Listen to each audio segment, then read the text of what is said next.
तो चलिए कहानी शुरू करते हैं। अगर आप लोग चैनल पर नए हैं तो चैनल को सब्सक्राइब लाजमी करें। इस कहानी की शुरुआत होती है एक विशाल रेगिस्तान को दिखाते हुए। तभी इस हेलीकॉप्टर में से एक कपल इस रेगिस्तान में लैंड करता है। इसमें आदमी का नाम रिचर्ड और जो लड़की थी उसका नाम जेनिफर था। दरअसल जेनिफर अपने बहुत ज्यादा अमीर बॉयफ्रेंड के साथ यहाँ पे एंजॉय करने के लिए आई है। रिचर्ड पहले से शादीशुदा होता है और ये बात जेनिफर को भी पता थी। वो बस उसके पैसों को देख करके उसके साथ रिलेशनशिप में थी और पैसों के चक्कर में वो रिचर्ड के साथ एंजॉय करने के लिए यहाँ पर आई थी। अगली सुबह जब जेनिफर घर में इधर उधर घूम रही थी तभी अचानक से उसे दो आदमी दिखाई देते जिनके हाथ में गन थी। दरअसल ये दोनों रिचर्ड के साथी थे जिसमें एक का नाम स्टैनली और दूसरा दिमित्री था। स्टैनली जब जेनिफर को देखता है तो उसकी खूबसूरती देख करके उसकी नीयत खराब होने लगती है। जेनिफर की बहुत ज्यादा हॉट थी इसीलिए स्टैनली का उसकी तरफ लगातार अट्रैक्शन बढ़ता जाता है। रात को जब भी सभी लोग एक जगह पर बैठ करके ड्रिंक कर रहे होते हैं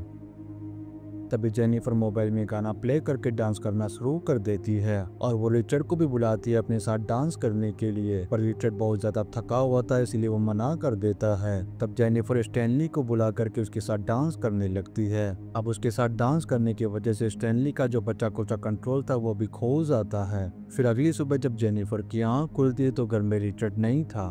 दरअसल वो किसी काम से बाहर गया हुआ था और स्टैनली ने बार टेबल पर जेनिफर के लिए खाने के लिए कुछ सजाया हुआ था। जेनिफर जब नाश्ता करने के लिए आकर के बैठती है तो स्टैनली उसे ऐसी वैसी बातें करने लगता है जिससे जेनिफर समझ जाती है कि इसके दिल में मुझे लेकर के कुछ ना कुछ गलत चल रहा है। इसीलिए वो उठ करके नहाने के लिए चली जाती है। जब जेनिफर चेंज कर रही होती है तब स्टैनली चुप करके उसे देखता रहता है। तब जेनिफर भी देख लेती है उसे झांकते हुए। तब स्टैनली रूम में आकर के जेनिफर के पास बैठ जाता है और बातें करने लगता है। स्टैनली उसे पूछता है कि तुम्हें किस तरीके के लोग पसंद है। तब जेनिफर बताती है कि मुझे टॉल लोग बहुत ही ज्यादा पसंद है और तुम तो मेरे टाइप के बिल्कुल भी नहीं हो। स्टैनली कहता है कि कल रात को भी मेरी हाइट उतनी ही थी, तब तो तुम मुझसे बहुत ज्यादा चिपक रही थी। तभी जेनिफर उठ करके यहाँ से जाने लगती है। तभी स्टैनली उसे पकड़ करके उसके साथ जबरदस्ती करने लगता है। इसी बीच दिमित्री भी आ जाता है रूम में। तब स्टैनली उस पर गुस्सा करते हुए कहता है कि तुम्हें दिखाई नहीं देता है कि हम लोग बिजी हैं। ये बात सुनकर के दिमित्री चुपचाप चला जाता है यहाँ से। अंदर स्टैनली जेनिफर के साथ जबरदस्ती कर रहा था। जेनिफर की चीखने चिल्लाने की आवाज बाहर दिमित्री तक आ रही थी इसीलिए वो तेज आवाज में टिकू चला करके बैठ जाता है। कुछ देर बाद रिचर्ड वापस आ जाता है। तब स्टैनली उसे बताता है कि जेनिफर के साथ कुछ प्रॉब्लम हो गई है और वो रिचर्ड को सब कुछ बता देता है कि उसने जेनिफर के साथ क्या क्या किया है। जब रिचर्ड रूम में जाकर के जेनिफर को देखता है तो सदमे में बैठकर लेटी भी रो रही थी। जेनिफर रिचर्ड से कहती है कि फौरन हेलीकॉप्टर बुलाओ और मुझे जाना है यहाँ से। तब रिचर्ड उसे समझाते हुए कहता है कि आइंदा से ऐसा बिल्कुल भी नहीं होगा और तुम जल्दी यहाँ से जाओगी। मैंने तुम्हारे अकाउंट में काफी सारे पैसे भी ट्रांसफर कर दिए हैं और तुम्हारा लॉस एंजलिस में रहने का सपना भी पूरा हो जाएगा। लेकिन जेनिफर जिद करने लगती कि प्लीज हेलीकॉप्टर बुलाओ, मुझे अभी के अभी घर जाना है। लेकिन रिचर्ड उसे भी यहीं पर रुकने के लिए कहता है पर जेनिफर बार बार जिद करती है जाने के लिए। जेनिफर यहाँ तक कि रिचर्ड को धमकी देती कि अगर अभी तुमने हेलीकॉप्टर नहीं बुलाया तो मैं तुम्हारी वाइफ को कॉल करके सारी सच्चाई बता दूंगी। इस बात से रिचर्ड को बहुत ही ज्यादा गुस्सा आ जाता है और वह जोरदार चांटा लगा देता है जेनिफर को और वह उसे कहता है कि तुम्हें मेरी वाइफ को बीच में लाने की क्या जरूरत थी। फिर वो वहाँ से चला जाता है। अब जेनिफर मौका देख करके वहाँ से भाग जाती है। तब रिचर्ड भी उसे देख लेता है और वो उसका पीछा करने लगता है। स्टैनली और दिमित्री यहाँ पर बैठ करके जब ये देख रहे होते हैं कि वो दोनों भाग रहे हैं तब वो दोनों भी उनका पीछा करने लगते हैं। जेनिफर भी बगैर सोचे समझे सीधा भागती जा रही थी। उसे इस बात का बिल्कुल भी अंदाजा नहीं था कि आगे रास्ता है भी या नहीं। वो बस यहाँ से भागती जा रही थी। भागते भागते वे घर के पास पहुंच जाती है। रिचर्ड उसे शांत करते हुए कहता है कि आगे मत बढ़ना वरना नीचे गिर जाओगी। वो ये भी कहता है कि मैं उस वक्त बहुत ही ज्यादा स्ट्रेस में था इसीलिए ऐसा हो गया। वो स्टैनली से फौरन फोन मांगता है और हेलीकॉप्टर के लिए डिमांड करता है। फिर वो जेनिफर से कहता है कि हेलीकॉप्टर 30 मिनट में आ जाएगा।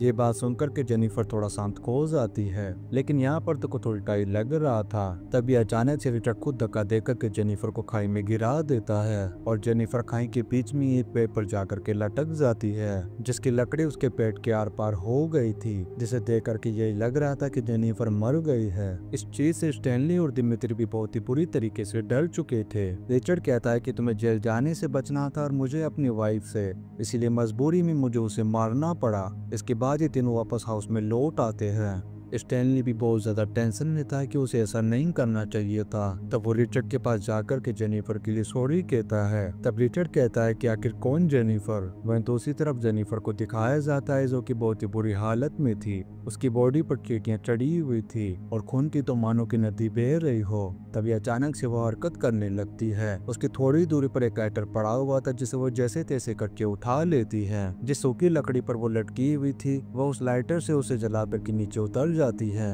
वहीं वो तीनों जेनिफर की बॉडी को देखने के लिए खाई के पास आते हैं। जब जेनिफर उनको यहाँ पर आता हुआ देखती है तो वो उनसे बचने के लिए पहाड़ी के साइड में जाकर के छुप जाती है। जब ये तीनों ऊपर से नीचे देखते हैं तो उन्हें जेनिफर कहीं भी दिखाई नहीं देती है। जब ये लोग नीचे आकर के देखते हैं तो उन्हें बहुत सारे खून के निशान नजर आते हैं जो एक साइड की तरफ जा रहे थे, जिससे ये लोग समझ जाते हैं कि जेनिफर अभी भी जिंदा है और वो खून के निशान एक तालाब के पास जाकर के खत्म हो जाते हैं। अभी तीनों अलग अलग होकर के जेनिफर को ढूंढने लगते हैं। दिमित्री जब टॉयलेट कर रहा होता है तभी अचानक से उसके पीछे जेनिफर आ जाती है और उसी की गन उठा करके उस पर पॉइंट करके गोली चलाने लगती है, लेकिन वो गन लोडेड नहीं थी। अब दिमित्री रेडियो पर स्टैनली और रिचर्ड को बता देता है कि मुझे जेनिफर मिल चुकी है और कहता है कि मैंने जेनिफर को पकड़ लिया है। तभी जेनिफर हमला कर देती है उस पर और एक चाकू से तब तक वार करती रहती है जब तक उसकी मौत नहीं हो जाती। इसके बाद जेनिफर उसकी गाड़ी और गन लेकर के निकल जाती है यहाँ से। अब वो सीधा एक गुफा में जाकर के आग जलाती है और रिलैक्स करती है। और जेनिफर को बहुत ही ज्यादा दर्द भी हो रहा था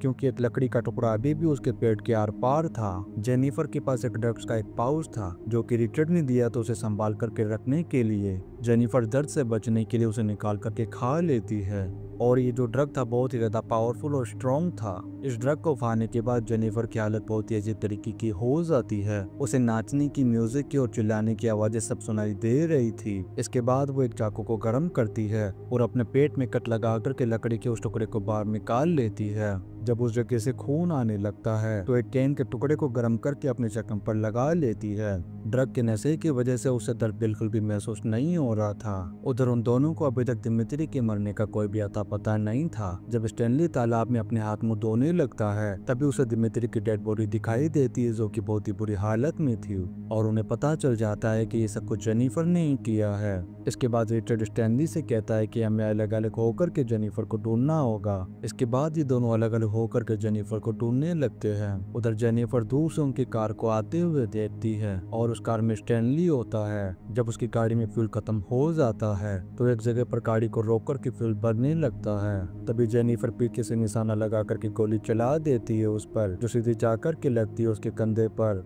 स्टैनली अपनी जान बचा करके भागने लगता है यहाँ से, फिर थोड़ी दूर जाकर के अपने सॉक्स निकालता है और अपने जख्मों पर लगा लेता है। अब जेनिफर उसे ढूंढ रही होती है तब स्टैनली पीछे से आकर के गन पॉइंट कर देता है उस पर। जब वो गोली चलाता है तो उसका भी निशाना चूक जाता है। वो गोली जाकर के सीधे जेनिफर के कान पर लग जाती है जिससे उसका कान कट करके नीचे गिर जाता है। अब स्टैनली जल्दी से अपनी कार में जाकर के उसे स्टार्ट करता है, फिर पूरी स्पीड के साथ उसे जेनिफर की तरफ बढ़ाने लगता है। तब जेनिफर सामने खड़ी होकर के बहुत सारी गोलियां चलाती रहती है। तभी एक गोली जाकर के लगती है स्टैनली को और उसका काम तमाम पर हो जाता है। उधर रिचर्ड भी जेनिफर को ढूंढ रहा था लेकिन वो उसे कहीं भी नजर नहीं आती है और जब रेडियो पर उसे स्टैनली का कोई भी रिप्लाई नहीं मिलता है तब वो थक हार करके वापस घर के अंदर आ जाता है। अब वो वहाँ बैठ करके थोड़ी देर रिलैक्स करता है और फिर कुछ देर बाद कॉल करके अर्जेंट एक हेलीकॉप्टर मंगवा लेता है। इसके बाद वो नानी के लिए चला जाता है। तभी उसे बाहर से कुछ आवाज सुनाई देती है। अब रिचर्ड को लगने लगता है कि जरूर जेनिफर होगी। वो गन उठाता है और जेनिफर की तरफ बढ़ने लगता है। तभी उसे सामने जेनिफर दिखाई देती है जो गन हाथ में लेकर के शीशे की दूसरी साइड खड़ी थी।